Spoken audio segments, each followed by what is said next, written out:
Perdonen, señorías, voy a intentar concretar lo más posible. Yo no soy un activista ni protaurino ni antitaurino a tiempo completo. No he tenido esa oportunidad ni me he dedicado a eso. Simplemente soy catedrático de literatura, me gustan los toros y escribo libros de toros y de otras muchas cosas. Pero voy a intentar aportar razones y datos que puedan compartir lo mismo los aficionados a los toros que los que no lo son, si tienen la buena voluntad de hacerlo. Pero antes de nada nos ponemos de acuerdo en una cosa. ¿De qué estamos hablando?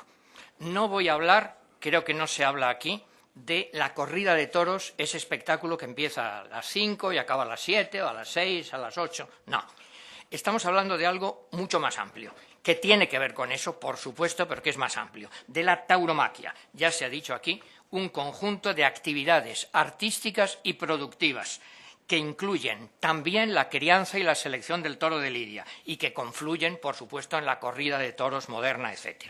Y voy a hablar de 3 puntos fundamentalmente. La tauromaquia, su valor ecológico; segundo, su valor económico; tercero, su valor cultural. En primer lugar, su valor ecológico, con 2 aspectos: el toro bravo y la dehesa. Y ya han oído ustedes bastante, algo le intentaré aportarles. En primer lugar, el toro bravo en sí mismo ya es cultura, no es, como decían los latinos, natura. Existió un toro primitivo, el Uro Aueroch, en el centro de Europa, que desapareció. Solo existe en España. No es naturaleza, es algo artificial. Es un animal no salvaje, sino un logro portentoso del cuidado y del laboratorio humano.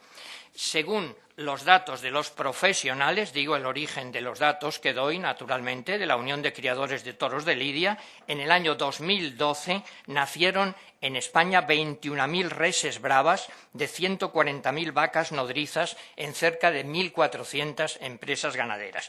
Les quiero dar una cita, muy pocas, en cada punto daré alguna.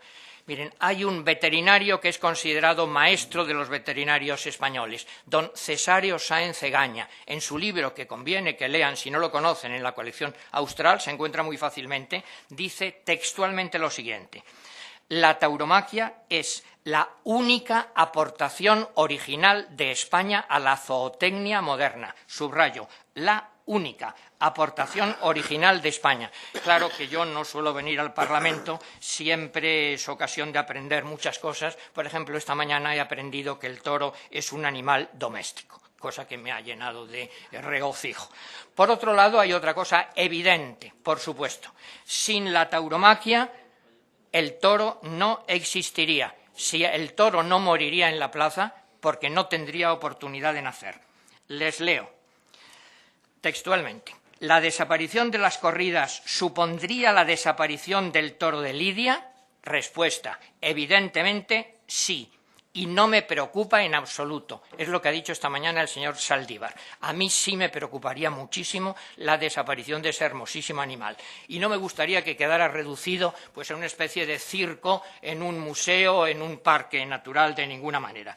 Hay muchos veterinarios especializados, la inmensa mayoría, que aman la tauromaquia. Aunque lo biográfico no cuenta nada, sí les digo que modestamente mi afición a los toros nace de que mi abuelo fue veterinario y, entre otras cosas, veterinario taurino, claro.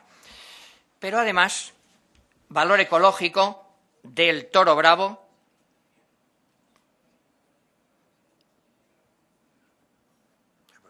No, estaba mirando, a ver si comentaban algo. Valor ecológico porque permite también que subsistan las dehesas. Las dehesas son un espacio natural protegido para el mantenimiento de la biodiversidad, la prevención de la desertización y la conservación de la flora y fauna autóctonas. Tiene, por supuesto, beneficios para las otras especies, es una barrera contra los incendios y una colaboración contra el cambio climático. He leído, yo no soy especialista en esto, como en tantas cosas, pero he leído algunos estudios sobre la dehesa. Según los profesores Díaz Campos y Pulido, es el ecosistema agrario español más apreciado y conocido en el mundo. Y en el mejor estudio que yo conozco, el del profesor, les cito, Ortuño Pérez, dice textualmente: el binomio toro de lidia dehesa nos permite disfrutar de cientos de miles de hectáreas de naturaleza primitiva.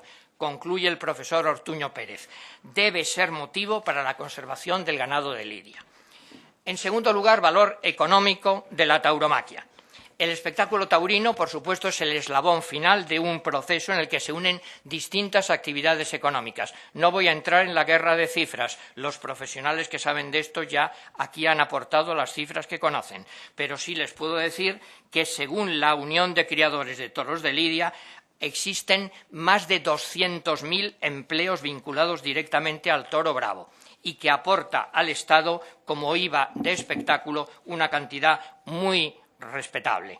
Además de eso, a eso hay que unir los cánones de la explotación de las plazas públicas y, por supuesto, la repercusión indirecta en las fiestas. Una cosa que quiero aclarar, una falacia muy frecuente. No recibe la tauromaquia subvenciones directas como sí las reciben, y muy lógicamente, el cine, el teatro, la música, la danza. Y de eso sí algo entiendo porque he trabajado en eso. Todos los años el Ministerio de Cultura hace una convocatoria oficial de subvenciones al cine, al teatro, etcétera, nunca a la tauromaquia. Sí hay contratos por actuaciones, por ejemplo, si hay un concierto de Joaquín Sabina o una obra de teatro de Albert Boadella, pues muchos, por cierto, aficionados a los toros, grandes aficionados, el ayuntamiento de esa localidad pues puede contribuir a que exista ese espectáculo. Y también hay ayudas comunitarias a la ganadería, por supuesto. Nos molesta eso. Ayer decía don Enrique Alonso García aquí que el toro lleva hoy dinero al campo español, no es discutible. Hoy puede que desaparezca. La conclusión es que es la tauromaquia, sin duda, en España, hoy, el segundo espectáculo de masas. Según la SGAE, que me parece que es una fuente fiable, es el espectáculo cultural que más recauda, casi 3 veces más que el cine, casi 6 veces más que el cine, 3 veces más que el teatro. Y en esa recaudación va implícito, por supuesto, lo que ingresa luego el Estado como IVA. Por otra parte, es un elemento turístico fundamental. Yo ayer me asusté un poco cuando escuché en esta comisión, y espero que esté aquí el representante de Unión del Pueblo Navarro, el riesgo que supone para el turismo español la existencia de la tauromaquia. Es algo terrible, porque este año mismo, estos días, en San Fermín, como ustedes saben, pueden asomarse en la televisión, verán que como en San Fermín hay corridas de toros y hay encierros, y lo sabe todo el mundo, las calles de Pamplona están vacías, no hay nadie, es una situación triste, desértica, no veo ni franceses, ni peñas de suecos, ni de alemanes, ni de norteamericanos que han leído a Hemingway, solo unos pocos navarros tristes. Permítanme la ironía, es evidente que a unos turistas extranjeros les gustan los toros y a otros no, pero que la tauromaquia es un elemento turístico fundamental. ¿Quién ha estudiado mejor la repercusión económica de la tauromaquia? El profesor Juan Medina, profesor de Teoría Económica de la Universidad de Extremadura. La semana pasada, justamente, el Ayuntamiento de Roquetas de Mar, les digo el dato más reciente, dice que las corridas de toros, la feria en Roquetas de Mar, dejó el año pasado 1.138.697 euros. Les doy el dato concreto. Es decir, según el Ayuntamiento, 57 euros dejó en la ciudad por cada euro municipal invertido. La conclusión es evidente. En un momento de crisis sería suicida desmantelar un sector económico tan vivo. Y les leo solo una cita, no de un taurino ni de un aficionado, de un economista, Lorenzo Bernaldo de Quirós. Si los taurófobos lograsen su sueño de acabar con la fiesta, miles de personas engrosarían las filas del desempleo. ¿Eso es lo que queremos? ¿Y que desaparezca también la raza autóctona del toro bravo español? Sería un riesgo de ruina evidente para el campo, la ganadería, el turismo, las empresas de servicios, además de un atentado contra la libertad de empresa y la unidad de mercado. En tercer lugar, valor cultural. ¿Es cultura la tauromaquia? A lo mejor lo digo yo porque soy aficionado. No, he recurrido a una autoridad de alguien que no es aficionado, me parece. Me da la impresión. Leo textualmente. Si entendemos la cultura como el conjunto de las manifestaciones en que se expresa la vida tradicional de un pueblo, podemos decir que sí, que la tauromaquia ha formado parte de la cultura de algunos pueblos del mundo y, sin duda, de la cultura de España. Son palabras escritas por don José Enrique Zaldívar, a quien ustedes ya conocen, como no muy partidario de la tauromaquia. Pero dentro de eso, la tauromaquia tiene un valor cultural. Podría dar lugar a muchas conferencias este tema. Simplemente les enuncio una serie de apartados telegráficamente, creo que son 12. Valor cultural de la tauromaquia. Primero, forma parte de la cultura popular española. Cada uno de ellos, si quieren, se lo puedo desarrollar en el coloquio, no tiene problema ninguno. Segundo, es un elemento esencial de las fiestas en los pueblos de España. Fíjense San Fermín. Tercero, va unido, para bien y para mal, dirán ustedes, desde luego, a la historia de los españoles. Cuarto, otra falacia que hay que desmontar. También ha dicho el señor Zaldívar que se encuadra la tauromaquia en la oligarquía del país. Cita textual. Falso de toda falsedad. La tauromaquia no es ni de derechas, ni de izquierdas, ni de centro, ni de los ricos, ni de la clase media, ni del pueblo. Es de todos, es del pueblo español, que somos todos. Claro, todos los que queremos, porque es una adhesión libre. En una dictadura se obliga al 100% a que voten una cosa. En quinto lugar, la tauromaquia impregna el lenguaje cotidiano, pero no solo como jerga especializada, se usa fuera del ámbito habitual y de modo metafórico en muchísimos ámbitos. Por ejemplo, en esta casa, sin duda ninguna, les recuerdo simplemente alguna cita. Debate del Estado de la Nación del 13 de mayo del 2009, se pide a Zapatero que coja el toro por los cuernos, lo pide don Joan Ridao. El 21 de noviembre del 2007, Artur Mas dice: en la piel de toro, refiriéndose a España, predomina más el odio que la concordia. Doña Montserrat Surroca aquí dijo, cambiando de tercio: la señora Costa ha puesto el toro en suerte, que no sea un brindis al sol. El señor Torres Mora: nos ha tocado lidiar en este asunto. Es evidente. En sexto lugar, es un arte, porque busca la belleza, procura la emoción y busca la complicidad con un espectador. Séptimo lugar, ha inspirado a artistas. Por supuesto, es una obviedad lo que aquí se ha dicho, que una cosa sea tema de obras artísticas no la justifica. Eso lo sabe un alumno de primero, de universidad. Pero es un dato que hay que tener en cuenta. Si quieren, sobre eso podemos hablar todo lo que quieran. Octavo, la tauromaquia es universal. Les leo la frase como arte del eurodiputado Daniel Hannan.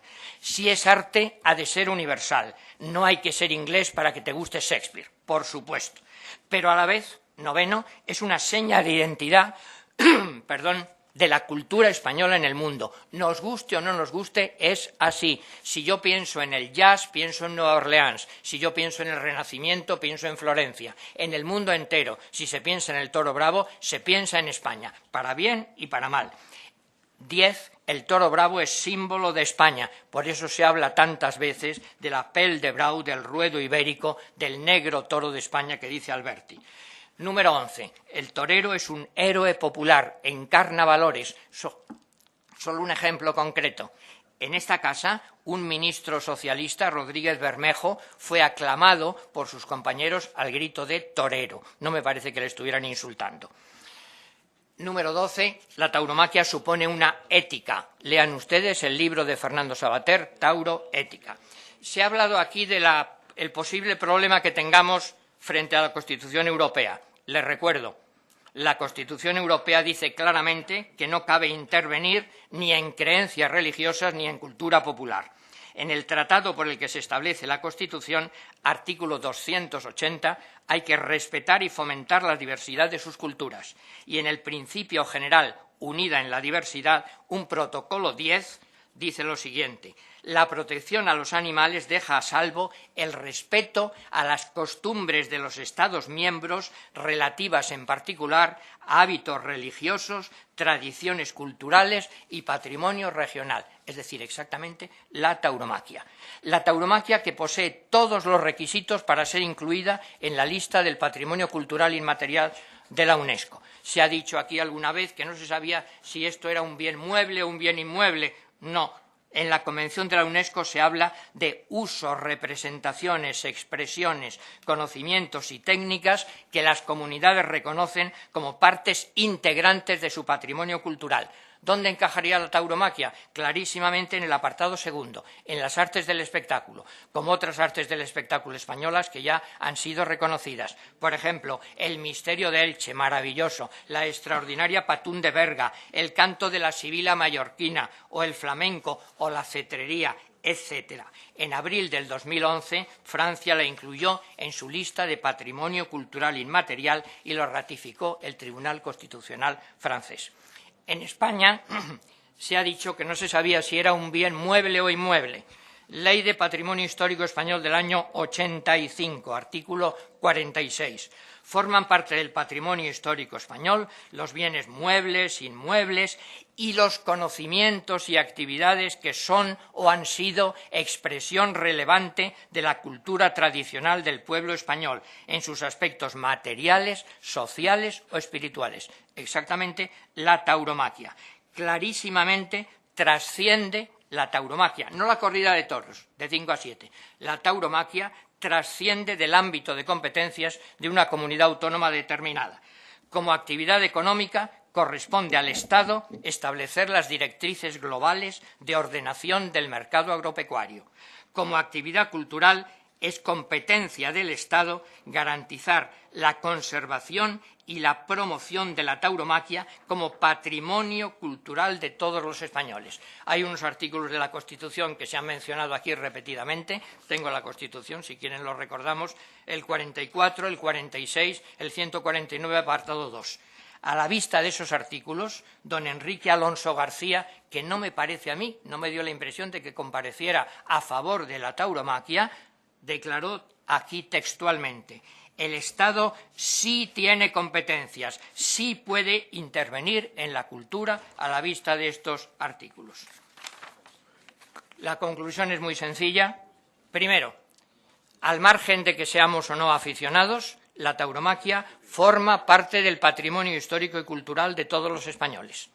Sin ella, que no tiene por qué ser eterna, claro, como nada en el mundo es eterno, cualquier creación cultural, si los españoles deciden abandonarla, pues morirá ella sola, como cualquier cosa. Unos se alegrarán y otros lo lamentaríamos. No hay nada eterno, es un fenómeno cultural, histórico, de libertad.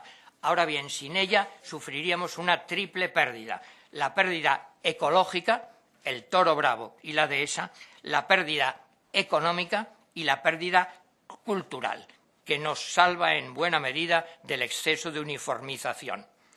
Concluyo con una cita de un ilustre intelectual, el profesor Tierno Galván, con quien compartí alguna mesa sobre tauromaquia.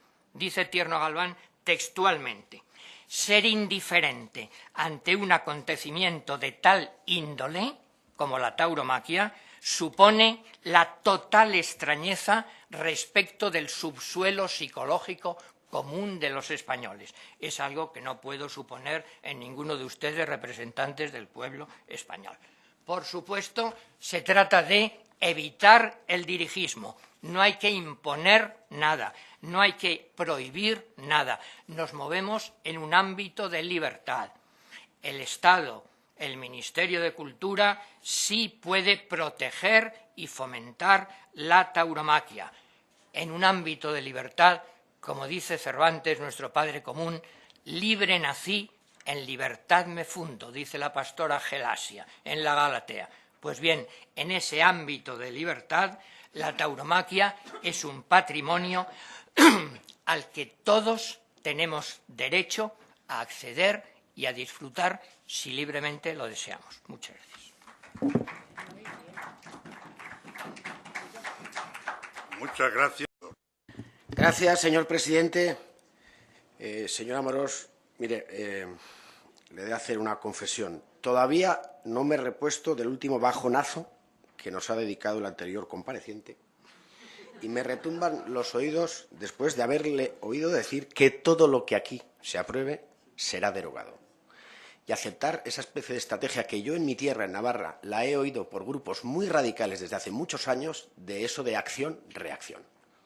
Me preocupa, pero vamos a ver si me puedo sobreponer y hacerle dos breves comentarios. Uno, bueno, aquí de lo que estamos tratando es de considerar o no si el mundo del toro, la tauromaquia, es un bien. si es un bien en sí mismo, si nos hace bien y seguramente cuál es el concepto de bien que tengan los ciudadanos españoles para considerarlo así. Pero se han hecho dos reflexiones que yo quisiera trasladarle para saber su opinión. Uno, de alguna manera se ha introducido la percepción de que los aficionados, aquellos que lo consideran un bien, estamos, digamos, como en un escalón inferior a una moralidad, ¿no? Incluso se ha llegado a decir que el mundo del toro o la afición o quienes consideran, en fin, la tauromaquia con un bien, digamos que este mundo genera, se ha dicho aquí, no lo han dicho una o dos veces, proyecta violencia. Y a mí seguramente es de las cosas más que me preocupa, porque si lo que estamos estudiando es si considerarlo no un bien, hombre, me preocuparía pensar que no lo es. O sea, no solo de interés cultural, económico, ecológico, sino como un bien en sí mismo, ¿no? ¿Qué es lo que hace que lo podamos considerar incluso sabiendo que, en fin, que en el toro hay sufrimiento, hay sacrificio, hay, en fin. Pero bueno, yo no quiero, más allá de felicitarle por su intervención y desearle, bueno, ya si puede ser hoy mismo, vernos en Pamplona y así vamos haciendo un poco más de número, que como usted ha dicho, pues falta mucha gente por venir. Gracias, muy amable. Gracias, señor. En cuanto a la comparecencia del señor Andrés Amorós, pues agradecerle su exposición, muy atenta, erudita. Me ha sorprendido gratamente el hecho que nosotros pues teníamos entendido que comparecía como especialista en lenguaje y en cultura, y sorpresa agradable ha sido que nos ha ofrecido también su opinión sobre temas económicos y sobre otras cuestiones, el turismo y tal. Bueno, pues entonces, si me permite, también me gustaría hacer unas preguntas sobre estos extremos que usted también ha cubierto, ¿no? Ha dicho que no había subvenciones directas. Bueno, supongo que eso significa que las hay indirectas, ¿no? En todo caso, subvenciones las hay, o es que usted nos está diciendo que los ganaderos del toro, los ganaderos que crían toros de lidia, por ejemplo, los de la UCTL, la Unión de toros de lidia, nos está diciendo que mienten cuando dicen que sin subvenciones y ayudas públicas no pueden subsistir. Nos está diciendo eso, porque lo están diciendo y está publicado en sus páginas web y en sus documentos. Usted nos está diciendo que eso que dicen los mismos ganaderos no es cierto, que necesitan esas subvenciones que existen ahora para poder subsistir. Por supuesto que existen. El compareciente anterior nos ha dado muchos ejemplos. Lo que pasa es que es opaco, no es transparente. No sabemos cuánto de dinero, cuántos recursos se destinan a ello. En cuanto a las ayudas europeas, bueno, recordarle que, a ver, las ayudas agrícolas de la PAC se destinan a la suficiencia alimentaria. Esa es la filosofía, para que Europa tenga suficiencia alimentaria. Y ese no es el caso de las ayudas de la PAC, que se están desviando a la cría del toro de lidia. Ese no es el caso, no es ese el objetivo, es otro, ¿no? En todo caso, el dinero que se dedica a eso a través de la PAC, queremos saber qué cifras se contemplan, qué es lo que se está dedicando, qué es lo que se está destinando a esas fincas donde se cría el toro de lidia, y en cualquier caso, como mínimo, lo que se debería hacer es pedirles a los británicos, a los alemanes, a los daneses, a los holandeses, si ellos quieren contribuir con sus impuestos a la cría del toro de lidia y a favorecer el espectáculo taurino. Yo creo que eso sería, vamos, de bien nacido y de cortesía pura pedir a esa gente si ellos también están dispuestos a poner dinero en eso. En cuanto a la promoción del turismo, bueno, pues no deja de sorprender que en sitios como en Cataluña, donde ya no se torea, o en Canarias, donde ya no se torea, el turismo haya crecido mucho más que en otras partes del Estado español. No deja de ser curioso. O sea, si tanto favorece el turismo, ¿cómo es que precisamente el turismo va mucho mejor ahí donde no se torea, ¿no? Dice que genera empleo. Bueno, sin duda, cualquier actividad humana puede llegar a generar empleo. Pero en el caso de la Plaza de Toros de las Arenas, desde que dejó de ser Plaza de Toros y pasó a ser un centro comercial, se han generado 300 más horas de trabajo en esa misma localización en el centro de Barcelona que las que se generaban antes con la práctica de la festividad taurina. Y, finalmente, nadie ha cuestionado aquí una tradición cultural. Nadie lo ha hecho, que yo sepa, no lo he oído.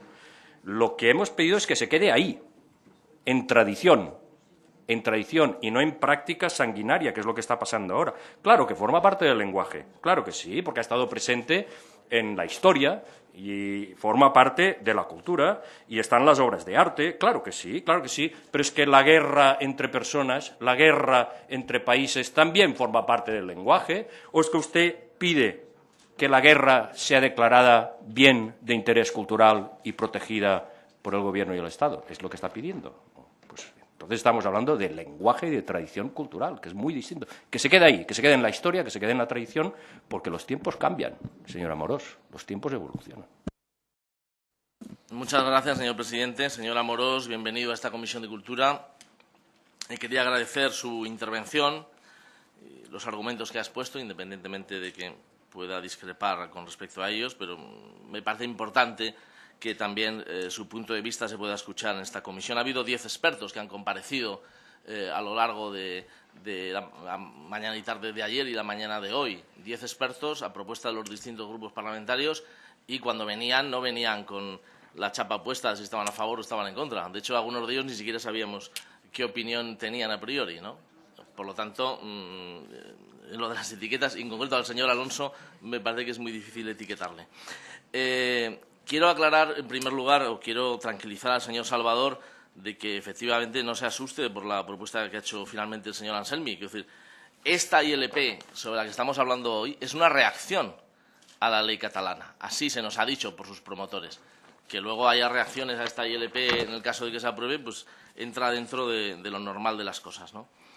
De su intervención deduzco que usted defiende la tauromaquia como algo global, donde entra un montón de factores, pero hay un eslabón final que es el espectáculo público, que es la corrida de toros.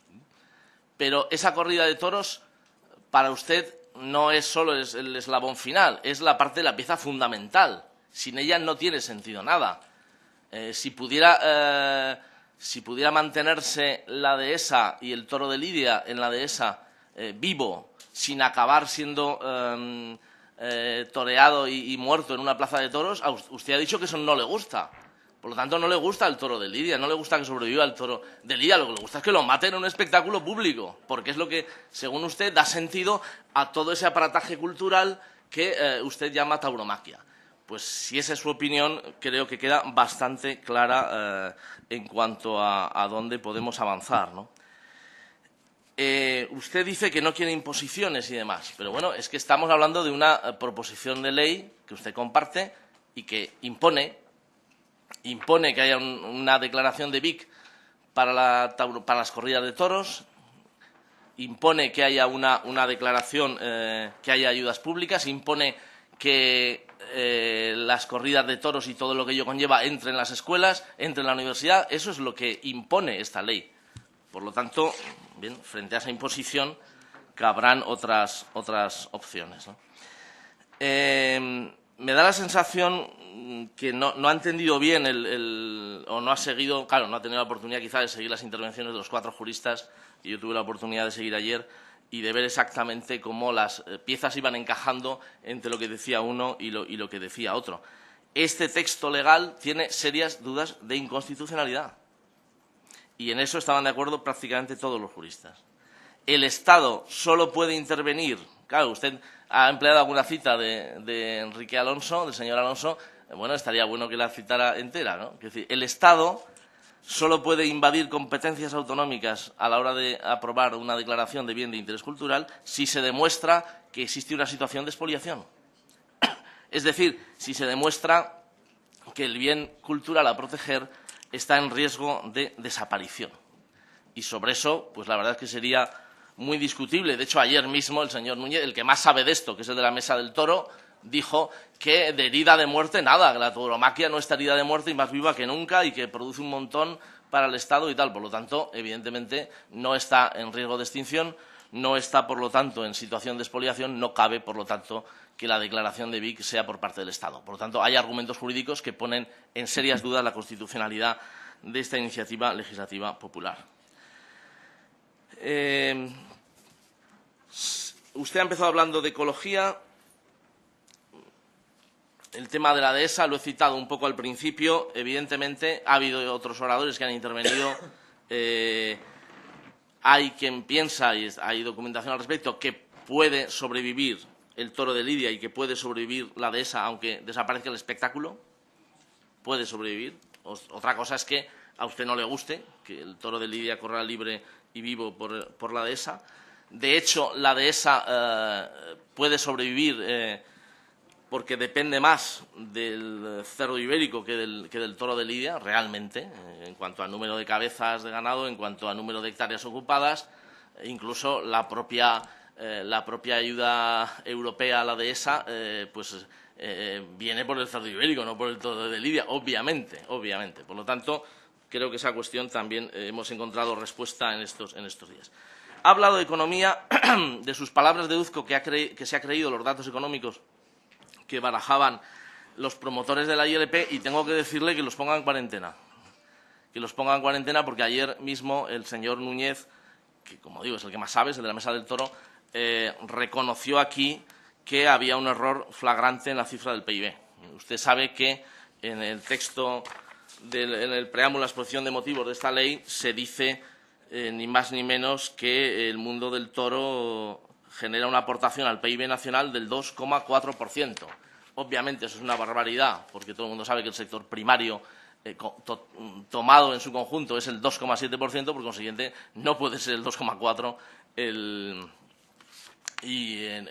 la aportación del mundo del toro. Por lo tanto, de hecho, el señor Núñez entendía que la cifra debía ir en torno a un 0,001, etcétera. Por lo tanto, pongamos en cuarentena esa cifra y las demás también, porque le pregunté que desglosara las cifras tanto de facturación como de empleo, esos 200.000 empleos y tal, y no tenía los datos, no me pudo facilitar los datos, pero si hemos pillado un error en ese párrafo, cabe entonces que, como medida cautelar, por el rigor que merece una Cámara parlamentaria, pongamos en cuarentena toda la cuestión.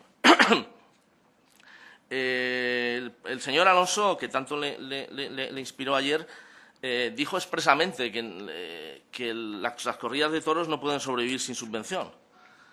Hay un dato relevante, la encuesta de hábitos del Ministerio de Educación, Cultura y Deporte, ¿no? Solo en el año pasado, solo el 8% de los ciudadanos encuestados habían ido ese año a algún espectáculo taurino.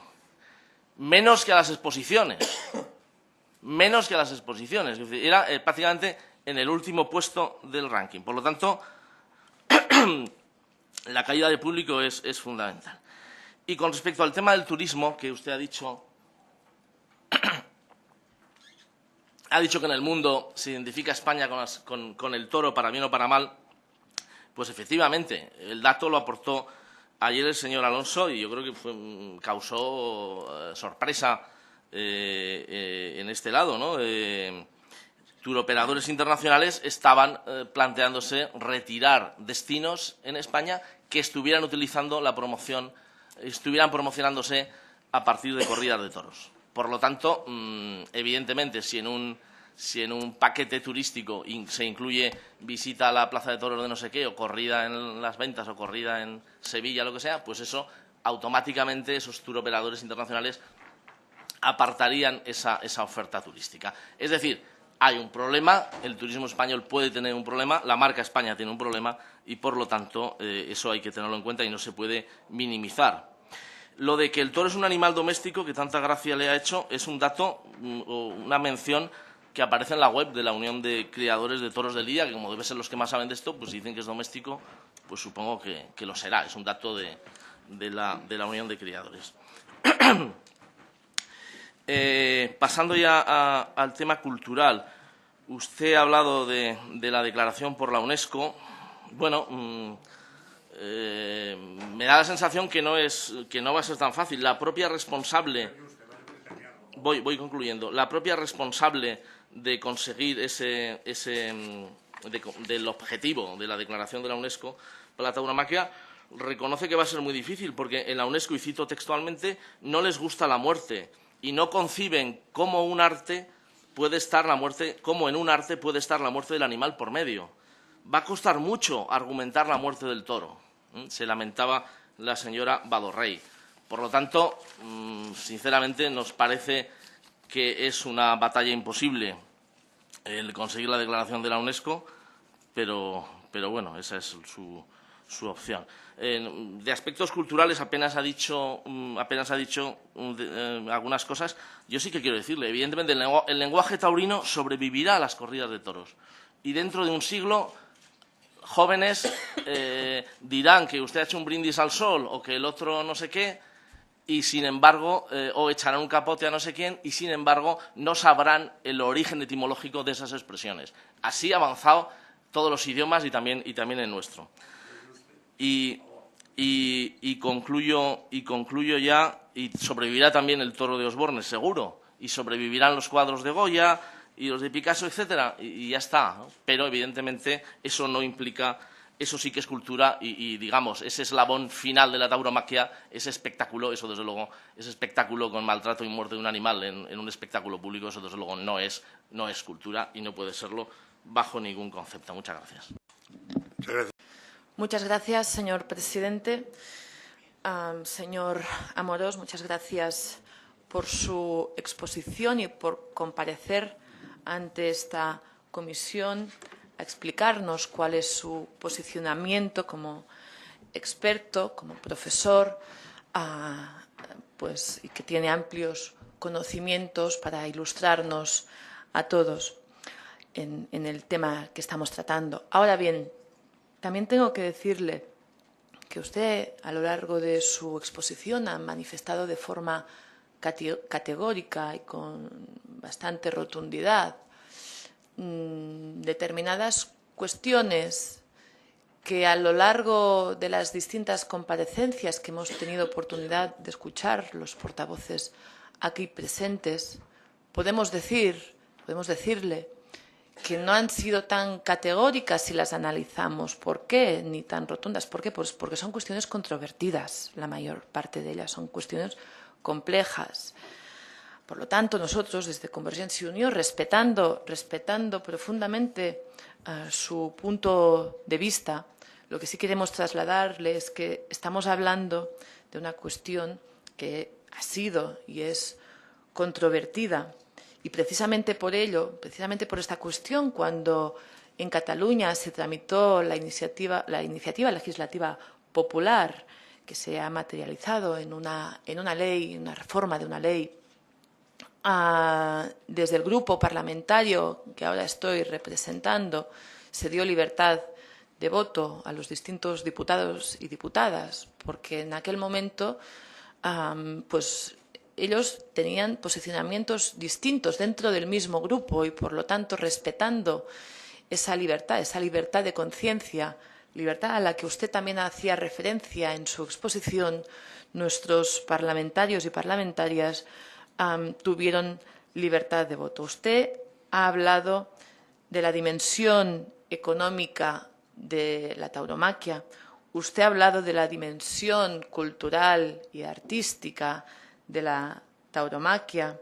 Incluso ha hablado de la jerga taurina y nos ha puesto con nombres y apellidos de compañeros y de mí misma a utilizar lenguaje taurino. Y, en definitiva, aquí no estamos discutiendo de esta cuestión. Sí estamos hablando de la dimensión económica, sí de la dimensión cultural, sí del posible sufrimiento o no del toro. Estamos hablando de todas estas cuestiones y en algún momento incluso se ha tratado de forma colateral la cuestión identitaria, a la que usted también ha hecho referencia.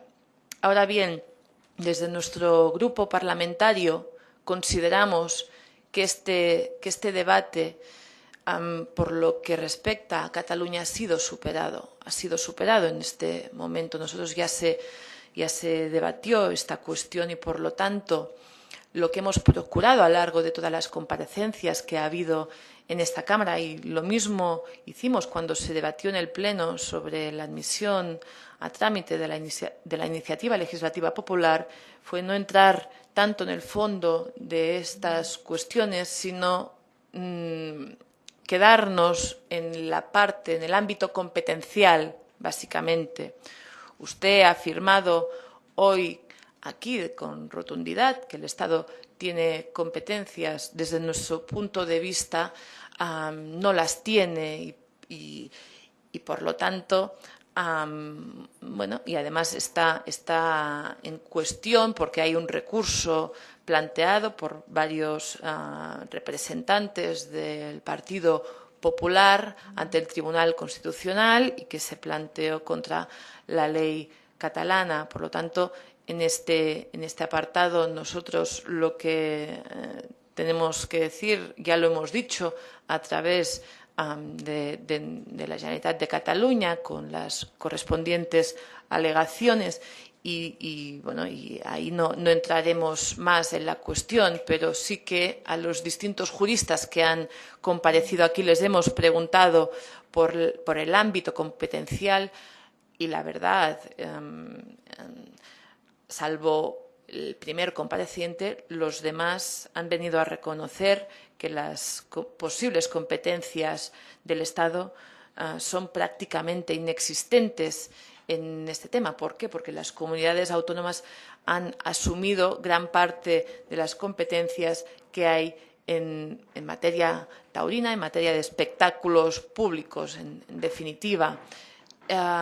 Por esta razón, solamente le queremos trasladar que gran parte de su exposición, en la que ha afirmado categóricamente en distintas cuestiones, la dimensión económica, la dimensión cultural, la dimensión competencial, pues trasladarle que no son cuestiones incontrovertidas, sino todo lo contrario, que son cuestiones complejas y que desde nuestro punto de vista el debate es otro. El debate es el de que las competencias están en el ámbito de la Generalitat de Cataluña y, por lo tanto, la distribución competencial es discrepante de la que usted ha planteado en su comparecencia. Nada más y muchas gracias. Muchas gracias, señor presidente. Bienvenido, Andrés, profesor Amorós. Gracias por su comparecencia y por su exposición, que he seguido con enorme interés y que además esperaba. Su comparecencia es la última de esta serie y se me antoja que es la que más se ha centrado en el asunto que trae a esta Comisión de Cultura, que es precisamente el que las corridas de toros se conviertan en bien de interés cultural. A mí me hubiera gustado que se hubiera centrado solo exclusivamente en esta cuestión cultural, por razones obvias, pero ya se lo preguntaré después por si usted se quiere extender en su respuesta. Conozco, porque somos colegas, su trabajo sobre filología, crítica, historia literaria, y también porque soy aficionada, y también aficionada libresca, que también un poco es diferente. Conozco también sus aportaciones a los estudios sobre tauromaquia y también desde una perspectiva filológica y de crítica taurina. Reconozco que me parece una lectura muy agradable, sus críticas taurinas, lo mismo que me lo parecieron pues de otros que admiraba y entonces, como por ejemplo Joaquín Vidal y otros más antiguos, ¿no? Sí, efectivamente, yo uso términos taurinos con mucha frecuencia. No sé si es una cuestión de edad o de cultura o de educación.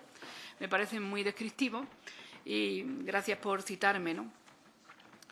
Comparto con usted, lo dijo en un artículo, como en algo que he leído, no sé si fruto de una conferencia suya en 2011, y no puedo estar más de acuerdo, y después de esta comparecencia mucho más, quizás por la parte que me toca, que la fiesta no va unida a ninguna ideología, no es de izquierda ni de derecha, como tampoco está ligada a una clase social determinada. Usted lo ha repetido aquí y yo estaba de acuerdo cuando lo leí y estoy de acuerdo con que lo haya repetido hoy.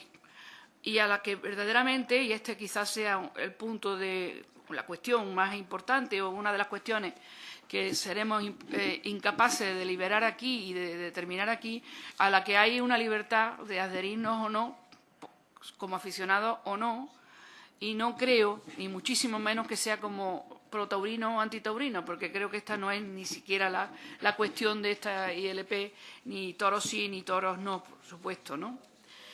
Creo que no, aunque a algunos parecería que sería aquí, pero aquí no es una cuestión de esto. Yo con esto quisiera ya pasar a las preguntas, porque si no el señor presidente me va a cortar y quiero que las preguntas sean en la línea que le he dicho anteriormente, ya que me han dado ocasión de preguntarle a usted. No le voy a preguntar sobre valores ecológicos, económicos o turísticos, aunque ya reconozco que ya se han dicho aquí y además yo estoy de acuerdo con usted en que los tiene indudablemente. Ni si va a desaparecer la dehesa o no, porque supongo que por lo menos se verá menoscabada la cuestión de la dehesa, y yo soy de una tierra en donde la dehesa es muy, muy importante, ¿no? ¿Usted cree verdaderamente necesaria la presentación de esta ILP tal como está formulada? Que es muy legítima y muy respetable, porque es eso, es una iniciativa popular y deberíamos tener más y que pasaran más la criba de esta iniciativa, para que un espectáculo como las corridas de toros, que se convierta en bien de interés cultural, que es verdaderamente de lo que trata esta iniciativa. O sea, que no es si deben abrirse las corridas de toros o no, o los espectáculos taurinos o no. Esa sería la primera. ¿Y cree verdaderamente que el futuro del mundo del toro, por decirlo, o de la tauromaquia, como usted ha dicho, va ligado de verdad a la aprobación de esta iniciativa popular? Porque si luego se aprobara esta iniciativa en los términos que está, que yo espero que se mejore, por lo menos no solamente en la exposición de motivos, sino que se enmiende, y que será aprobada seguramente, independientemente del posicionamiento de voto que tengamos el Grupo Socialista y otros grupos, porque la mayoría aritmética es evidente, la mayoría parlamentaria, pues ¿cree usted que si se aprobara con estas modificaciones, esto en realidad tendría algo que ver con el futuro de la fiesta en sí?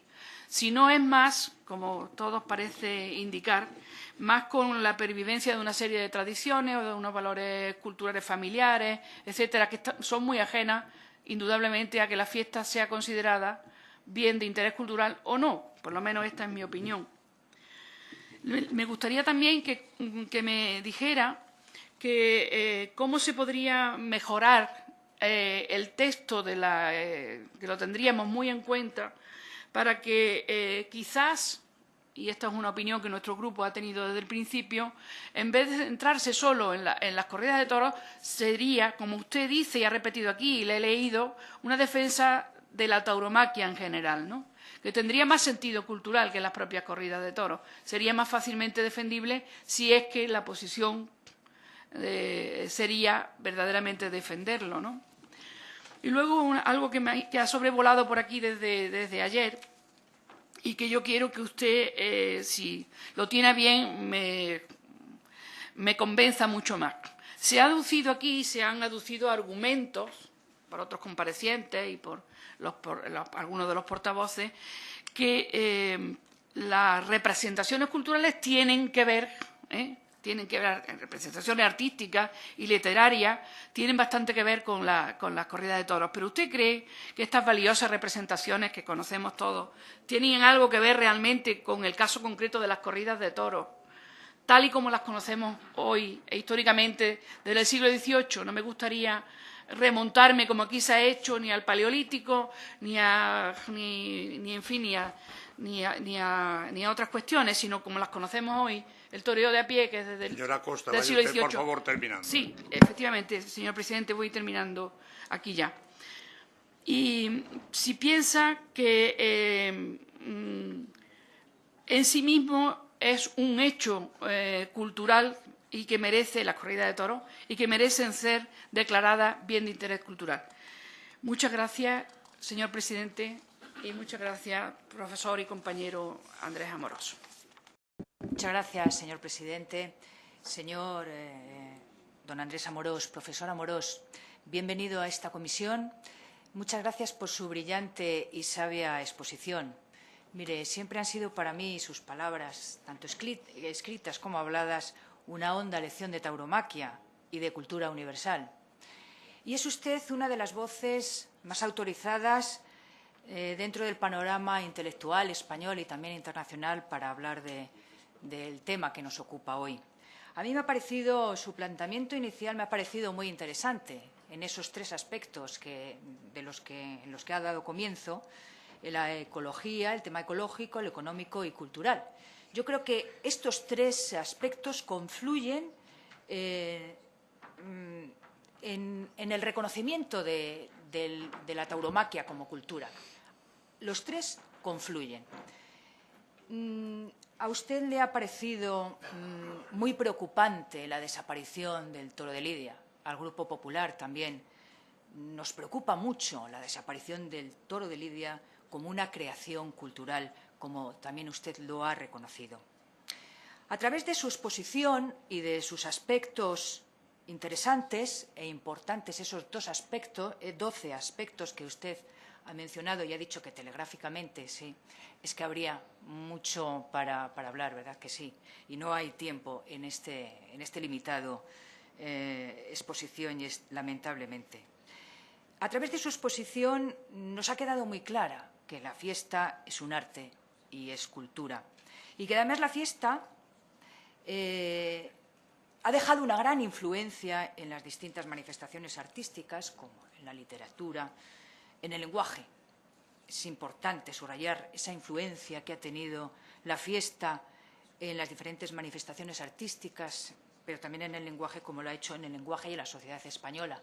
Y quiero recordar su libro tan extraordinario, El lenguaje taurino y sociedad, y toros y cultura, que es, digamos, la base para empezar a hablar de todas estas cuestiones. Yo quisiera preguntarle, sin el influjo de la fiesta, ¿cree usted que el lenguaje hubiera sido más pobre? Yo creo que el tema del lenguaje es importante porque es cultura, el lenguaje es cultura. A lo largo de la historia de España, la fiesta de los toros ha levantado importantes pasiones a favor y en contra, siendo prohibida en muchas ocasiones. Un momento de la gran polémica intelectual tuvo lugar en la época de los ilustrados españoles, que encontraban en la fiesta un obstáculo para la modernización de España. La Ilustración es la época de la razón pura, de la razón fría, dogmática y conceptual, que intentó imponer una vida sofisticada, anodina, artificial, sin alma y sin fascinación. Fue, podríamos decir, un primer intento de sociedad globalizada que rompe con la esencia y el carácter cultural de cada pueblo. Exceso de uniformización, lo ha llamado usted, y es verdad. Pero ocurrió que la fría razón ilustrada, que asoló España, dio paso a la época del romanticismo, en el siglo XIX. Y los escritores y artistas románticos europeos llegaron a España para descubrir la pasión, el corazón y el sentimiento que había intentado ahogar y amputar la fría razón ilustrada y dialéctica. Y se quedaron fascinados por la fiesta de los toros, hasta que llegaron Próspero Mérimée, Richard Ford, el barón Taylor, la duquesa de Abrantes. Sería posible entender que los ambientes y modas evolucionistas que se suceden en la actualidad podrían estar dentro de aquella concepción ilustrada y racionalista del siglo XVIII, como entonces se aboga a la modernización de la sociedad. ¿Será necesario esperar un rebrote romántico, un nuevo romanticismo? Bueno, tal vez esté dando ya ese rebrote romántico desde Francia. El lenguaje taurino, con sus expresiones y metáforas, acuñado en el lenguaje común, es usado en la actualidad de una manera natural y sin prejuicios, desde un uso ajeno a toda la polémica de los toros. ¿No cree que sería esto una señal inconsciente de que la sociedad, o mejor, de que el pueblo, está por encima de cualquier prejuicio político e ideológico del momento? Se pone y se coloca el pueblo a favor de los toros sin acritud y sin prejuicio, usando y utilizando sin ningún prejuicio el lenguaje taurino. Y usted, ya que fue durante algunos años el director del INAEM, del Instituto Nacional de Artes Escénicas y de la Música, quiero preguntarle cuál cree que serían las características, similitudes y diferencias con las demás artes escénicas. ¿Qué relación tienen los toros con el arte dramático, con el teatro?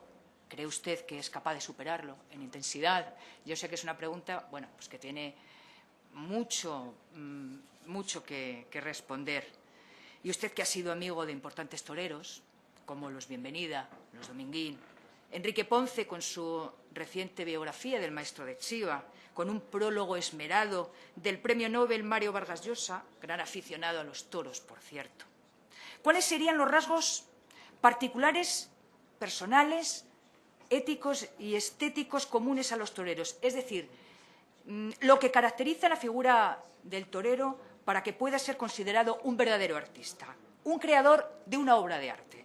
¿Cree que el torero se hace más por vocación artística o, sin embargo, tiene una motivación económica o crematística? El toro de Lidia ya nos ha dicho que es una creación de arte, es un fruto de cultura, de creación artística en sí mismo. Me alegro, profesor Amorós, de que sea usted el que cierre y culmine este ciclo de comparecencias, porque su aportación es absolutamente sustancial. Es la base y la clave desde donde tiene que partir el texto legislativo a favor de la fiesta de los toros, a favor de la tauromaquia. Pues si los toros son una manifestación artística y cultural, entonces los poderes públicos tienen el deber de defender y velar por su promoción, como nos dice la Constitución en esos artículos que ya todos conocemos. Nada más, muchas gracias por su intervención, enhorabuena y le damos la enhorabuena desde el Grupo Popular. Bueno, pues han planteado tantas cosas interesantes que, como siempre, voy a intentar ser lo más concreto posible. El señor Salvador, ya se lo he dicho antes, yo modestamente no soy ningún activista a tiempo completo. Por lo tanto, ni taurino ni antitaurino. No se me ocurriría nunca venir a esta casa para decir que esto se derogará. Lejos de mí tal osadía. Pero usted ha preguntado si por ser aficionados nos consideramos de una moral inferior. Mire, perdone, a mí es que, disculpe, detrás de... yo tengo un amigo catalán, Ángel Pavlovsky, que a veces baja al patio de butacas y dice: toque, toque, soy humana, también soy humana. Bueno, pues aunque yo parezca que no lo soy, a lo mejor por una abundancia de citas, discúlpenme, también soy humano. Entonces, claro, a mí decir que por ser aficionado a los toros me he hecho peor moralmente de lo que yo pueda ser, pues disculpe, me da risa. Pregúnteselo usted, si tiene ocasión, a los mozos y mozas y a los niños de Pamplona cuando disfrutan el encierro, si por eso se han hecho de peor condición moral. Y le aseguro que desde mi avanzadísima edad reconozco que tengo multitud de defectos, errores, pecados, equivocaciones. ¿Qué más me gustaría a mí que tener la coartada? Claro, me llevaron a los toros de niño y por eso me equivoqué. No, perdone.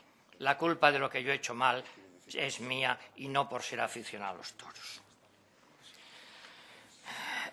El señor Bosch, bueno, hablaba de que efectivamente cambian las sensibilidades. ¿Cómo no? Yo siempre hablo de Cervantes, nuestro padre común. Los tiempos cambian las cosas y perfeccionan las artes, dice hablando de Lope de Vega. O si quiere, la verbena de la paloma y los tiempos adelantan, que es una barbaridad. Yo coincido con el señor Bosch, entre otras cosas, en la afición, más que afición, cierta dedicación, pasión, como queramos llamar, por la literatura.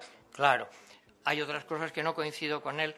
Les quiero aclarar, porque ha habido un poquito de malentendido. Yo no he asistido a las anteriores comparecencias porque ustedes no me han dejado, porque según el reglamento me han dicho que no se podía, pero naturalmente las he seguido por el ordenador, porque hay una televisión, o sea que he visto todo lo que aquí se ha dicho, lo he escuchado con mucha atención y lo tengo apuntado, y todas las citas que he dado son textuales, de ustedes o de los anteriores comparecientes, o sea, no hace falta que me lo recuerden. Bueno, pues también asistí al pleno en que se presentó esta iniciativa y tomé algunas notas, claro. Y le decía al señor Bosch que yo comparto con él la pasión por la literatura, pero él en aquel momento declaró que los toros, se refiere a las corridas de toros, son festejos sádicos, así lo apunté, y que su existencia es una razón más para irnos, se entiende, de España. Comprenderá que yo ninguna de las dos cosas las comparto. También hay un tema que quizá nos puede unir. A mí me hubiera gustado, no lo tengo, pero él tiene el premio Néstor Luján del año 2000. Yo tuve la oportunidad de ser amigo de Néstor Luján y para mí representaba pues algo así como el ideal de un catalán civilizado, ilustrado, amante de la buena literatura, de la buena mesa, de la buena bebida, de los buenos puros y, naturalmente, de la tauromaquia, de la que escribió una de las mejores historias de la tauromaquia que existen. No sé si eso le hará rechazar el premio o no. Al señor Juste, habló ayer como profesor, creo, como estudioso de la historia, claro, de la pena que da que el liberalismo pues no cuajara en España. Ya ve que le he escuchado con mucho interés. Bueno, no cuajó en un primer momento, perdóneme, me permito recomendarle, seguro que usted lo conoce, el libro de uno de mis maestros y amigos, Vicente Llorens, Liberales y Románticos. El primer, que yo le he puesto el prólogo en la última edición y lo he editado, era muy amigo mío. Pues bien, Llorens demuestra, claro, que el liberalismo en un primer momento no triunfa, tienen que salir al extranjero, pero luego a través del romanticismo vuelven y triunfa el romanticismo, triunfa el liberalismo. Claro, si a cualquier persona, en fin, de un cierto nivel cultural, no exagerado, se le pregunta quién es el español que en ese momento de transición del siglo XVIII al XIX representa ese espíritu de la Ilustración al liberalismo y que precisamente, entre otras cosas, por sus ideas liberales, tiene que exiliarse de España, ¿quién es el genio mayor español? Sin la menor duda, sin la menor discusión, eso no es discutible. Don Francisco de Goya, claro. Y resulta que don Francisco de Goya, aragonés como usted, pues resulta que era un apasionado por los toros. Lea usted, permítame que se lo recomiende, el epistolario de don Leandro Fernández de Moratín, que lo ha publicado no hace mucho un profesor francés, donde cuenta lo que opina Goya cuando llega a Burdeos. Me perdona, ahora quiero que me toque a mí hablar. Sí, disculpe. Le ruego no intervenga, señor Juste. Es muy interesante saber lo de Goya, que hasta hace muy poco la estatua de Goya estaba en la Plaza de Toros de Zaragoza. Ha mencionado usted a Ramón y Cajal, que no le gustaban los toros, evidentemente, y también se mencionó en otra ocasión a don Joaquín Costa, personajes egregios, sin ninguna duda. Mire, los toros nunca han suscitado unanimidad, nunca, como tampoco suscita unanimidad pues la música de Gustav Mahler, ni la poesía de San Juan de la Cruz, ni la ópera de Verdi, en absoluto, no es así. Pero eso pasa con todos los temas culturales. En las dictaduras, y perdone porque usted habló con mucho entusiasmo y yo también, por razón de edad, de lo que supuso la Constitución. Mire, antes de la Constitución nuestra, pues no había un régimen de libertades como ahora. No nos gusta, a mí por lo menos, una dictadura donde existe una censura.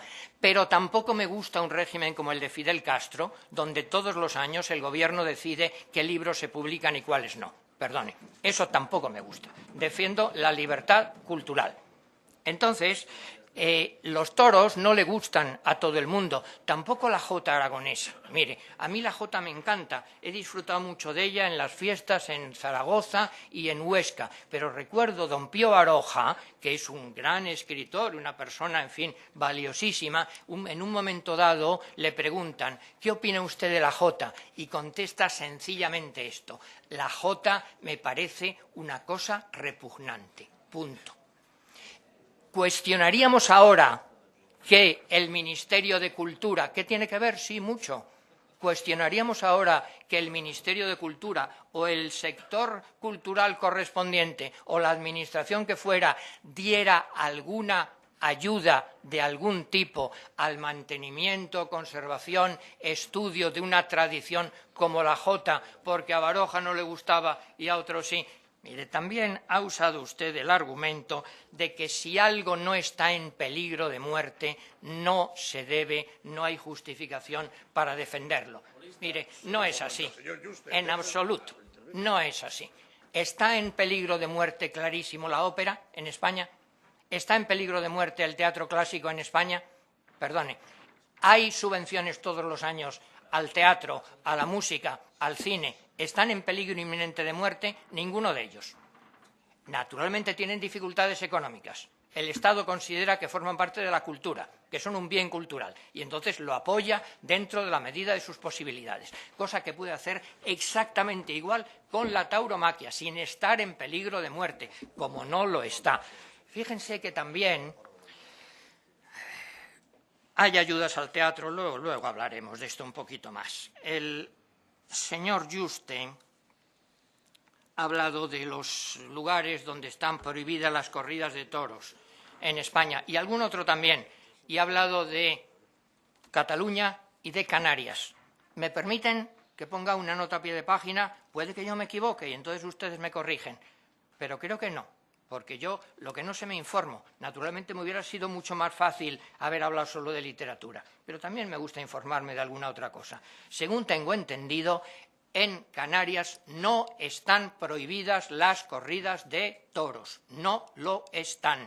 Dicho así, de lo que se habla es de una ley de protección de los animales domésticos, que no es lo mismo. Yo sé que el señor Juste tiene, por ejemplo, pues una gran predilección y afecto por un gato al que llama Elrond, si no me equivoco, y que lo ha seleccionado en un casting para que forme parte de una peliculita como anuncio de unas jornadas animalistas que van a tener lugar aquí el próximo mes de septiembre, cosa que le honra mucho, habla de su buen corazón. Pero claro, perdone, del gato Elrond a un toro de Lidia hay una diferencia abismal. No hace falta estudiar mucho para entenderlo.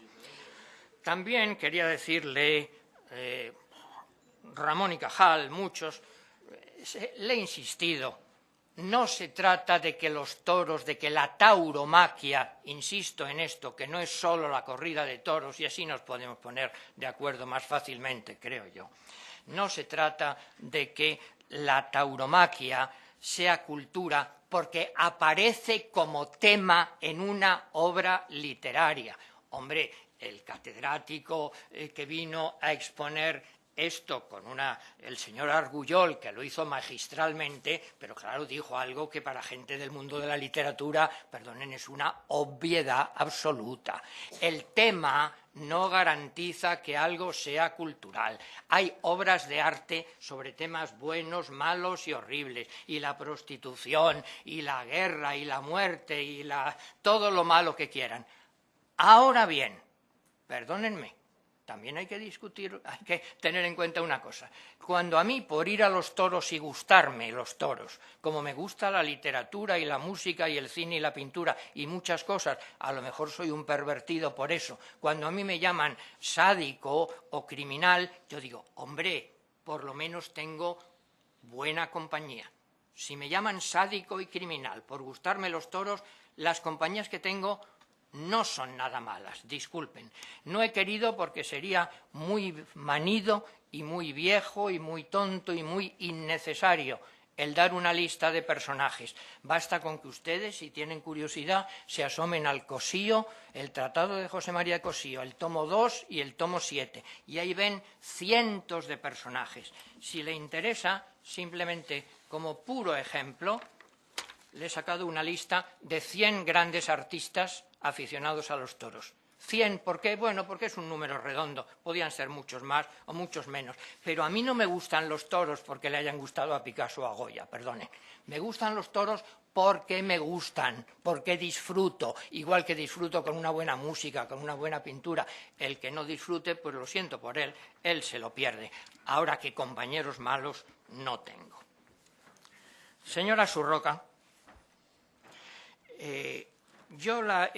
mire, no hace falta ser muy avispado, que yo tampoco lo soy, para darse cuenta de que a usted y al grupo que usted representa, según creo, el tema taurino le importa poquísimo. lo ha dicho reiteradamente. Lo que le importa de verdad son las competencias de la Generalitat, que no se toquen, que no se entre en algo que no. Eso es lo que de verdad le importa y ya está. Y perdónenme, ya sé que es un tema controvertido, pero tengo aquí las frases de los catedráticos de Derecho Administrativo que han venido aquí a hablar y son tajantes. Don Tomás Ramón Fernández, sí tiene competencia el Estado en temas culturales, por supuesto. Don Enrique Alonso García, el Estado sí tiene competencias en cultura, que es discutible como todo, que se podrá recurrir como todo, pero lo han dicho tajantemente. Bueno, según eso el problema, y déjeme irme un poquito más lejos, claro, si estamos hablando de las competencias, de que se niegan las competencias del Estado en materia de cultura, supongo que el horizonte de usted o de ustedes, no sé si usar el plural, sería que desapareciera el Ministerio de Cultura, claro, como es lógico. Pues mire, justamente yo de eso algo sé porque por mis pecados me ha tocado sufrirlo. Y resulta que todos los años se convoca una convocatoria pública de ayudas al teatro, a la música, al cine, etcétera. ¿Y qué pasa entonces? No sé si ustedes lo saben, que la Generalitat catalana lo impugna. Bueno, y entonces queda en suspenso y no se puede ayudar al teatro ni a la música. Pero claro, entonces llegan los artistas catalanes y dicen, hombre, esto nos pone en una situación muy difícil. No es que vayamos a morir, ¿eh? No, ni el teatro, ni la música, ni los toros mueren. No, porque no les den subvenciones, no.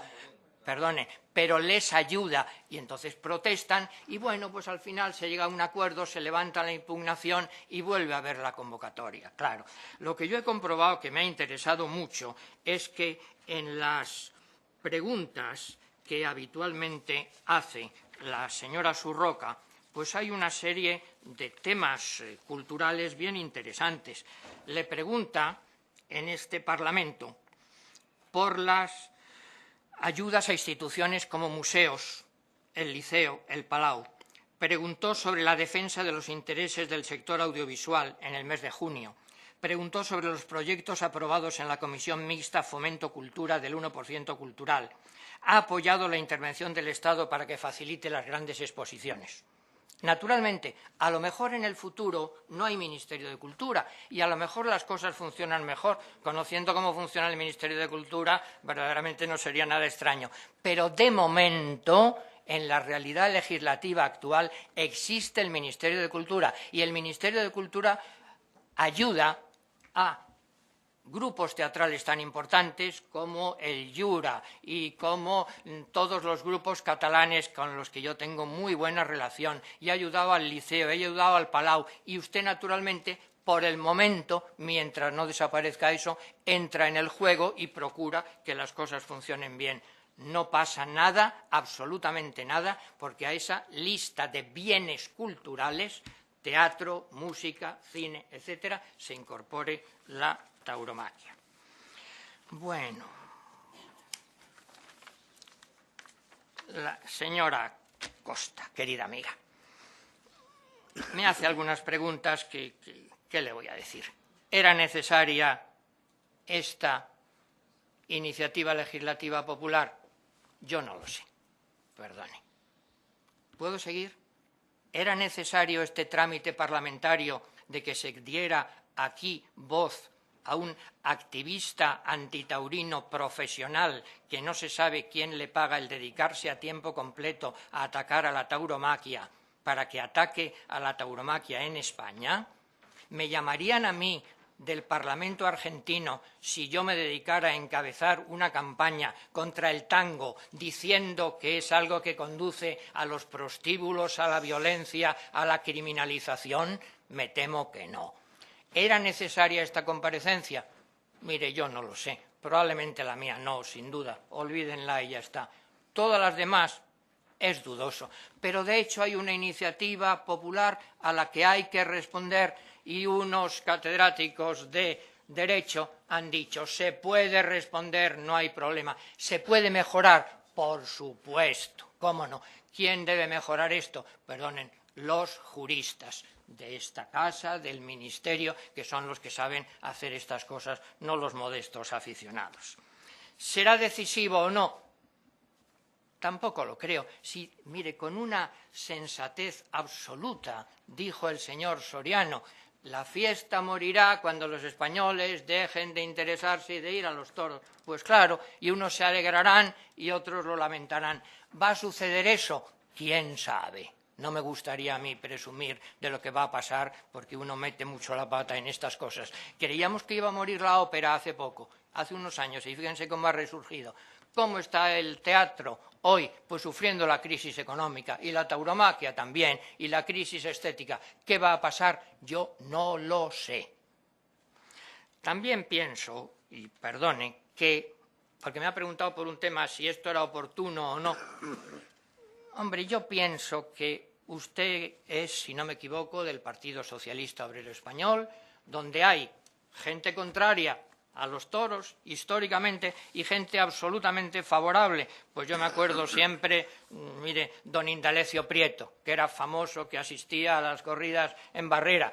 Por no hablar de más cerca, Luis Yáñez ha defendido absolutamente que el Partido Socialista andaluz, que él presidía en ese momento, decía, tiene que estar en primera línea, lo decía el presidente del Partido Socialista Obrero Andaluz, para formar parte de las reuniones que den una regulación adecuada a ese fenómeno cultural andaluz.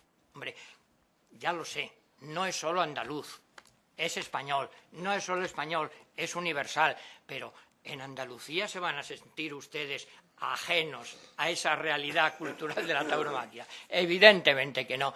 Entonces yo pensaría que las cosas se han hecho, perdone, como casi siempre en la vida regular, por no decir mal muchas veces, y ejemplos cercanos tenemos, se han hecho regular porque lo lógico es que los dos partidos mayoritarios de ámbito nacional hubieran llegado a un acuerdo para unas bases mínimas de entendimiento, para llegar a una regulación lógica y normal de la tauromaquia como bien cultural, con las consecuencias que ello pueda tener, pues que lo han de estudiar los juristas en qué se traduce todo eso.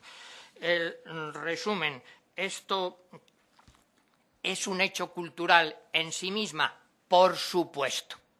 No solo porque exista la dehesa, no solo porque exista el toro bravo, es un hecho cultural en sí mismo. El lenguaje, señora Covaleda, hay solo un detalle que quiero, sería un tema tan largo. Miren, antes la gente creía que primero pensábamos y luego hablábamos. No es así. Vamos, a partir de Saussure eso se sabe que en absoluto. El lenguaje condiciona la manera de pensar de una comunidad. ¿Qué es lo que quiere decir eso? Pues sencillamente que no es un accidente, no es un detalle más. ¡Ah, qué bonito que usamos términos taurinos! No, perdone, mucho más. Hay una cosa clarísima, que es que la filosofía popular del pueblo español, que no ha necesitado ir ni a sus clases ni a las mías, pero que la tiene, está profundamente enraizada en ella la realidad cultural de la tauromaquia. Voy acabando, incluso en personas que no les gusta la tauromaquia. Yo siempre pongo el ejemplo, don Pío Baroja, que odiaba la tauromaquia absolutamente, y en una novela dice, a su suegra le daba cada capotazo que la desarmaba. Claro, porque había penetrado en él ese concepto. Acabo, señora Covaleda, muchas gracias. Los tres elementos, por supuesto, que confluyen en la realidad cultural de la tauromaquia. Sin el influjo de la fiesta, ¿sería más pobre el lenguaje español? Claro, y no solo el lenguaje, la cultura española entera.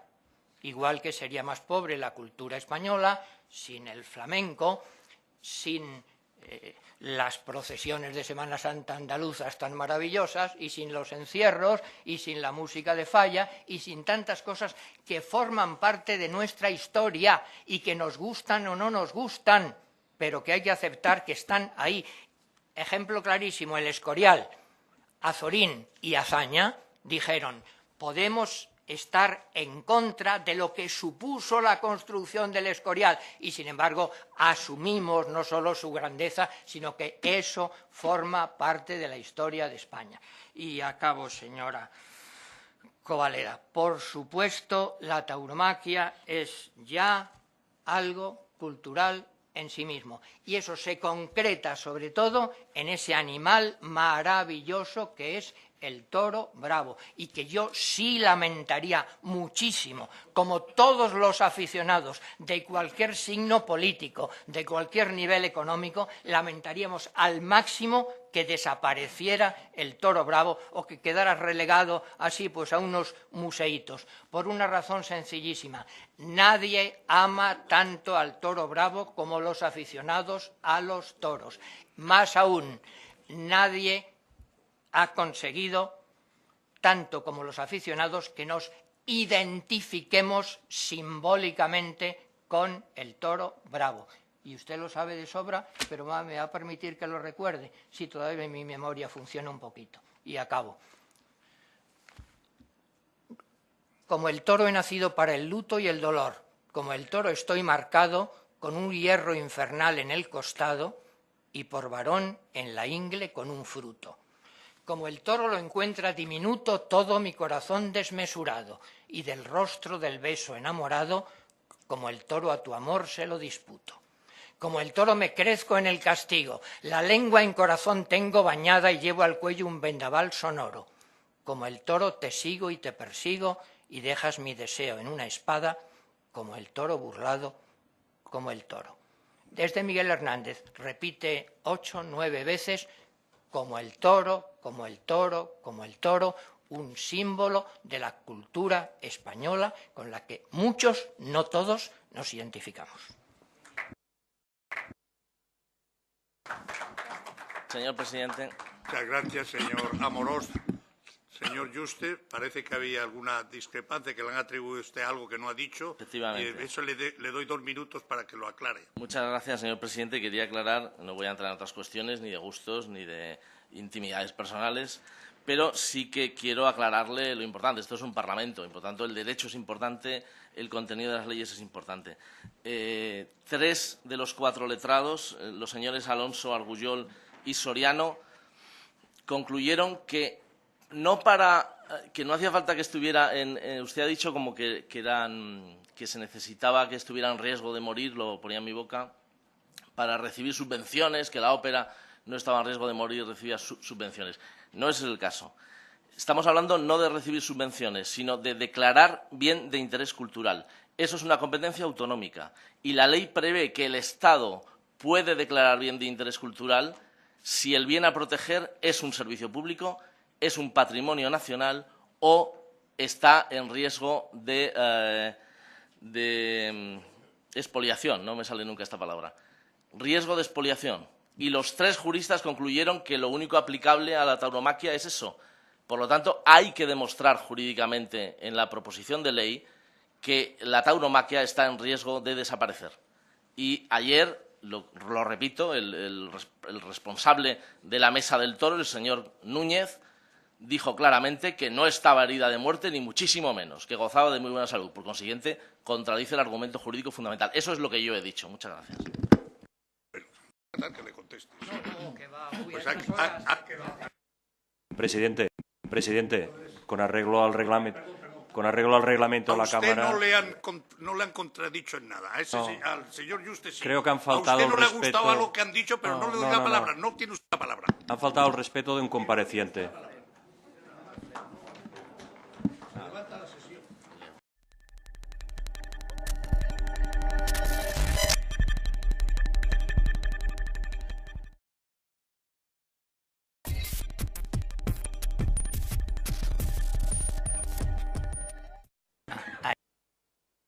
Perdonen, señorías, voy a intentar concretar lo más posible. Yo no soy un activista ni protaurino ni antitaurino a tiempo completo. No he tenido esa oportunidad ni me he dedicado a eso. Simplemente soy catedrático de literatura, me gustan los toros y escribo libros de toros y de otras muchas cosas. Pero voy a intentar aportar razones y datos que puedan compartir lo mismo los aficionados a los toros que los que no lo son, si tienen la buena voluntad de hacerlo.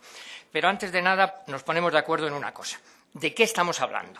No voy a hablar, creo que no se habla aquí, de la corrida de toros, ese espectáculo que empieza a las 5 y acaba a las 7 o a las 6, a las 8. No. Estamos hablando de algo mucho más amplio, que tiene que ver con eso, por supuesto, pero que es más amplio, de la tauromaquia. Ya se ha dicho aquí, un conjunto de actividades artísticas y productivas que incluyen también la crianza y la selección del toro de lidia y que confluyen, por supuesto, en la corrida de toros moderna, etc. Y voy a hablar de 3 puntos fundamentalmente. La tauromaquia, su valor ecológico; segundo, su valor económico; tercero, su valor cultural. En primer lugar, su valor ecológico, con 2 aspectos: el toro bravo y la dehesa. Y ya han oído ustedes bastante, algo le intentaré aportarles. En primer lugar, el toro bravo en sí mismo ya es cultura, no es, como decían los latinos, natura. Existió un toro primitivo, el Uro Aueroch, en el centro de Europa, que desapareció. Solo existe en España. No es naturaleza, es algo artificial. Es un animal no salvaje, sino un logro portentoso del cuidado y del laboratorio humano. Según los datos de los profesionales, digo el origen de los datos que doy, naturalmente, de la Unión de Criadores de Toros de Lidia, en el año 2012 nacieron en España 21.000 reses bravas de 140.000 vacas nodrizas en cerca de 1.400 empresas ganaderas. Les quiero dar una cita, muy pocas, en cada punto daré alguna. Miren, hay un veterinario que es considerado maestro de los veterinarios españoles, don Cesáreo Sáenz Egaña. En su libro, que conviene que lean si no lo conocen, en la colección Austral, se encuentra muy fácilmente, dice textualmente lo siguiente: la tauromaquia es la única aportación original de España a la zootecnia moderna. Subrayo, la única aportación original de España. Claro que yo no suelo venir al Parlamento, siempre es ocasión de aprender muchas cosas. Por ejemplo, esta mañana he aprendido que el toro es un animal doméstico, cosa que me ha llenado de regocijo. Por otro lado, hay otra cosa evidente, por supuesto. Sin la tauromaquia, el toro no existiría. Si el toro no moriría en la plaza, porque no tendría oportunidad de nacer. En tercer lugar, valor cultural. ¿Es cultura la tauromaquia? A lo mejor lo digo yo porque soy aficionado. No, he recurrido a una autoridad de alguien que no es aficionado, me parece. Me da la impresión. Leo textualmente. Si entendemos la cultura como el conjunto de las manifestaciones en que se expresa la vida tradicional de un pueblo, podemos decir que sí, que la tauromaquia ha formado parte de la cultura de algunos pueblos del mundo y, sin duda, de la cultura de España. Son palabras escritas por don José Enrique Zaldívar, a quien ustedes ya conocen, como no muy partidario de la tauromaquia. Pero, dentro de eso, la tauromaquia tiene un valor cultural. Podría dar lugar a muchas conferencias este tema. Simplemente les enuncio una serie de apartados telegráficamente, creo que son 12. Valor cultural de la tauromaquia. Primero, forma parte de la cultura popular española. Cada uno de ellos, si quieren, se lo puedo desarrollar en el coloquio, no tiene problema ninguno. Segundo, es un elemento esencial de las fiestas en los pueblos de España. Fíjense San Fermín. Tercero, va unido, para bien y para mal, dirán ustedes, desde luego, a la historia de los españoles. Cuarto, otra falacia que hay que desmontar. También ha dicho el señor Zaldívar que se encuadra la tauromaquia en la oligarquía del país. Cita textual. Falso de toda falsedad. La tauromaquia no es ni de derechas, ni de izquierdas, ni de centro, ni de los ricos, ni de la clase media, ni del pueblo. Es de todos, es del pueblo español, que somos todos. Claro, todos los que queremos, porque es una adhesión libre. En una dictadura se obliga al 100%, acabo de tener una cosa. En quinto lugar, la tauromaquia impregna el lenguaje cotidiano, pero no solo como jerga especializada, se usa fuera del ámbito habitual y de modo metafórico en muchísimos ámbitos. Por ejemplo, en esta casa, sin duda ninguna. Les recuerdo simplemente alguna cita. Debate del Estado de la Nación del 13 de mayo del 2009. Se pide a Zapatero que coja el toro por los cuernos. Lo pide don Joan Ridao. El 21 de noviembre del 2007, Artur Mas dice: en la piel de toro, refiriéndose a España, predomina más el odio que la concordia. Doña Montserrat Surroca aquí dijo, cambiando de tercio: la señora Costa ha puesto el toro en suerte, que no sea un brindis al sol. El señor Torres Mora: nos ha tocado lidiar en este asunto. Es evidente. En sexto lugar, es un arte, porque busca la belleza, procura la emoción y busca la complicidad con un espectador. Séptimo lugar, ha inspirado a artistas. Por supuesto, es una obviedad lo que aquí se ha dicho, que una cosa sea tema de obras artísticas no la justifica. Eso lo sabe un alumno de primero, de universidad. Pero es un dato que hay que tener en cuenta. Si quieren, sobre eso podemos hablar todo lo que quieran. Octavo, la tauromaquia es universal. Les leo la frase como arte del eurodiputado Daniel Hannan. Si es arte, ha de ser universal. No hay que ser inglés para que te guste Shakespeare, por supuesto. Pero a la vez, noveno, es una seña de identidad de la cultura española en el mundo. Nos guste o no nos guste, es así. Si yo pienso en el jazz, pienso en Nueva Orleans. Si yo pienso en el Renacimiento, pienso en Florencia. En el mundo entero, si se piensa en el toro bravo, se piensa en España, para bien y para mal. 10. El toro bravo es símbolo de España. Por eso se habla tantas veces de la pelle de brau, del ruedo ibérico, del negro toro de España que dice Alberti. Número 11. El torero es un héroe popular, encarna valores. Solo un ejemplo concreto. En esta casa, un ministro socialista, Rodríguez Bermejo, fue aclamado por sus compañeros al grito de torero. No me parece que le estuvieran insultando. Número 12. La tauromaquia supone una ética. Lean ustedes el libro de Fernando Savater, Tauro, Ética. Se ha hablado aquí del posible problema que tengamos frente a la Constitución Europea. Les recuerdo, la Constitución Europea dice claramente que no cabe intervenir ni en creencias religiosas ni en cultura popular. En el tratado por el que se establece la Constitución, artículo 280, hay que respetar y fomentar la diversidad de sus culturas. Y en el principio general, unida en la diversidad, un protocolo 10 dice lo siguiente: la protección a los animales deja a salvo el respeto a las costumbres de los Estados miembros relativas en particular a hábitos religiosos, tradiciones culturales y patrimonio regional, es decir, exactamente la tauromaquia. La tauromaquia que posee todos los requisitos para ser incluida en la lista del patrimonio cultural inmaterial de la UNESCO. Se ha dicho aquí alguna vez que no se sabía si esto era un bien mueble o un bien inmueble. No. En la Convención de la UNESCO se habla de usos, representaciones, expresiones, conocimientos y técnicas que las comunidades reconocen como partes integrantes de su patrimonio cultural. ¿Dónde encajaría la tauromaquia? Clarísimamente en el apartado segundo, en las artes del espectáculo, como otras artes del espectáculo españolas que ya han sido reconocidas. Por ejemplo, el misterio de Elche, maravilloso, la extraordinaria Patún de Berga, el canto de la sibila mallorquina, o el flamenco, o la cetrería, etc. En abril del 2011, Francia la incluyó en su lista de patrimonio cultural inmaterial y lo ratificó el Tribunal Constitucional francés. En España se ha dicho que no se sabía si era un bien mueble o inmueble. Ley de Patrimonio Histórico Español del año 85, artículo 46. Forman parte del patrimonio histórico español los bienes muebles, inmuebles y los conocimientos y actividades que son o han sido expresión relevante de la cultura tradicional del pueblo español en sus aspectos materiales, sociales o espirituales. Exactamente la tauromaquia. Clarísimo, si hay un concierto de Joaquín Sabina o una obra de teatro de Albert Boadella, pues muchos, por cierto, aficionados a los toros, grandes aficionados, el ayuntamiento de esa localidad pues puede contribuir a que exista ese espectáculo. Y también hay ayudas comunitarias a la ganadería, por supuesto.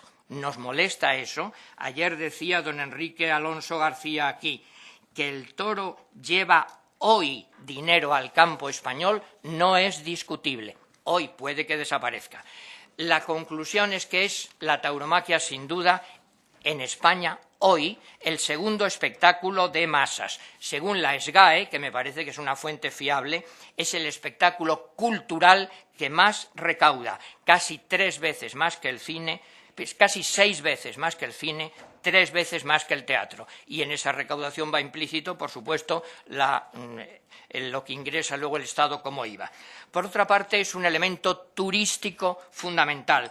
Yo ayer me asusté un poco cuando escuché en esta comisión, y espero que esté aquí el representante de Unión del Pueblo Navarro, el riesgo que supone para el turismo español la existencia de la tauromaquia. Es algo terrible, porque este año mismo, estos días, en San Fermín, como ustedes saben, pueden asomarse en la televisión, verán que como en San Fermín hay corridas de toros y hay encierros, y lo sabe todo el mundo, las calles de Pamplona están vacías, no hay nadie, es una situación triste, desértica, no veo ni franceses, ni peñas de suecos, ni de alemanes, ni de norteamericanos que han leído a Hemingway, solo unos pocos navarros tristes. Permítanme la ironía, es evidente que a unos turistas extranjeros les gustan los toros y a otros no, pero que la tauromaquia es un elemento turístico fundamental. ¿Quién ha estudiado mejor la repercusión económica de la tauromaquia? El profesor Juan Medina, profesor de Teoría Económica de la Universidad de Extremadura. La semana pasada, justamente, el Ayuntamiento de Roquetas de Mar, les digo el dato más reciente, dice que las corridas de toros, la feria en Roquetas de Mar, dejó el año pasado 1.138.697 euros. Les doy el dato concreto. Es decir, según el Ayuntamiento, 57 euros dejó en la ciudad por cada euro municipal invertido. La conclusión es evidente. En un momento de crisis sería suicida desmantelar un sector económico tan vivo. Y les leo solo una cita, no de un taurino ni de un aficionado, de un economista, Lorenzo Bernaldo de Quirós. Si los taurófobos lograsen su sueño de acabar con la fiesta, miles de personas engrosarían las filas del desempleo. ¿Eso es lo que queremos? ¿Y que desaparezca también la raza autóctona del toro bravo español? Sería un riesgo de ruina evidente para el campo, la ganadería, el turismo, las empresas de servicios, además de un atentado contra la libertad de empresa y la unidad de mercado. Les leo textualmente. ¿La desaparición de las corridas supondría la desaparición del toro de Lidia? Respuesta, evidentemente sí. Y no me preocupa en absoluto. Es lo que ha dicho esta mañana el señor Saldívar. A mí sí me preocuparía muchísimo la desaparición de ese hermosísimo animal. Y no me gustaría que quedara reducido pues, a una especie de circo en un museo, en un parque natural, de ninguna manera. Hay muchos veterinarios especializados, la inmensa mayoría, que aman la tauromaquia. Aunque lo biográfico no cuenta nada, sí les digo que modestamente mi afición a los toros nace de que mi abuelo fue veterinario y, entre otras cosas, veterinario taurino, claro. Pero además, valor ecológico del toro bravo.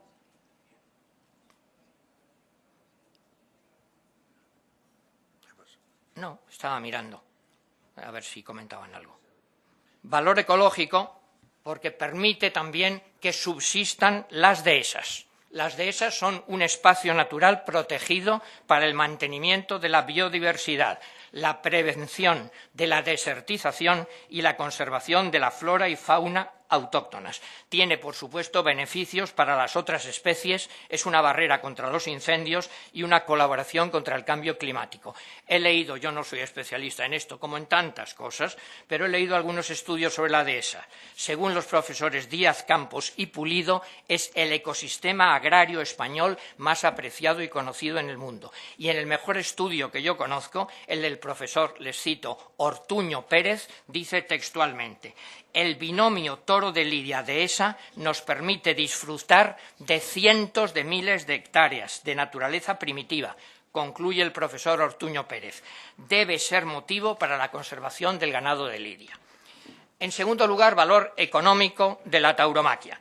El espectáculo taurino, por supuesto, es el eslabón final de un proceso en el que se unen distintas actividades económicas. No voy a entrar en la guerra de cifras. Los profesionales que saben de esto ya aquí han aportado las cifras que conocen.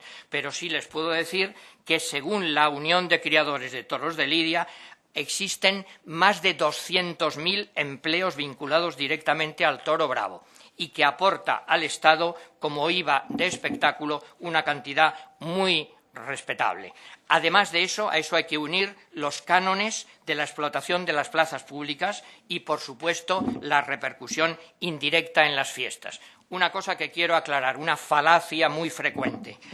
No recibe la tauromaquia subvenciones directas como sí las reciben, y muy lógicamente, el cine, el teatro, la música, la danza. Y de eso sí algo entiendo porque he trabajado en eso. Todos los años el Ministerio de Cultura hace una convocatoria oficial de subvenciones al cine, al teatro, etcétera, nunca a la tauromaquia. Sí hay contratos por actuaciones, por ejemplo,